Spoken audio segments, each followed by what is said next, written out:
फौजी अदालतों में सिविलियंस के ट्रायल रोकने से मुतालिक दरखास्त खारिज। जस्टिस अमीनुद्दीन की सरबराही में सुप्रीम कोर्ट ऑफ पाकिस्तान के 7 रुकनी आईनी बेंच ने फौजी अदालतों में सिविलियंस के ट्रायल से मुतालिक दरखास्त पर समाअत की। जस्टिस मोहम्मद अली मजहर ने रिमार्क्स दिए, हर समाअत पर ऐसी कोई न कोई दरखास्त आ जाती है। 26वीं आईनी तरमीम कलअदम हो जाए तो अदालती फैसलों को तहफ़्फ़ुज़ फराहम किया जाता है। जिन लोगों को मिलिट्री कोर्ट्स में ज़ेर हिरासत किया वो भी यही चाहते हैं।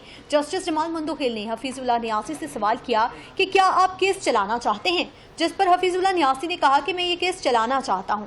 जस्टिस मुसरत हिलाली ने कहा कि जो लोग जेलों में पड़े हैं उनका सोचें, आपका तो इस केस में हक दावा बनता ही नहीं है। जस्टिस जमाल मंदोखेल ने कहा कि आपका कोई प्यारा ज़ेरे हिरासत नहीं, इसलिए ताख़ीर चाहते हैं। सुप्रीम कोर्ट आईनी तरमीम के तहत ही काम कर रही है। जो भी बेंच बन रहे हैं नई तरमीम के तहत ही बन रहे हैं। आईनी तरमीम का केस भी तरमीम के तहत बनने वाला बेंच ही सुनेगा।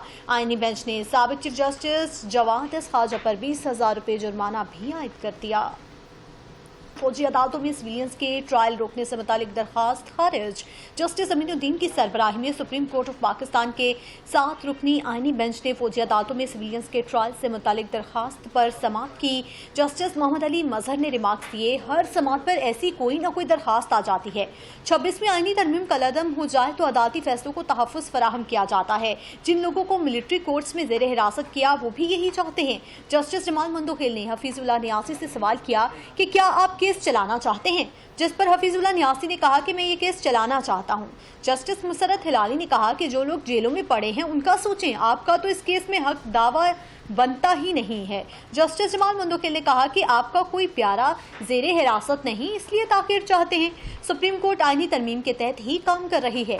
जो भी बेंच बन रहे हैं नई तरमीम के तहत ही बन रहे हैं। आईनी तरमीम का केस भी तरमीम के तहत बनने वाला बेंच ही सुनेगा। आईनी बेंच ने साबिक चीफ जस्टिस जवाद ख्वाजा पर 20,000 रुपये जुर्माना भी आयद कर दिया।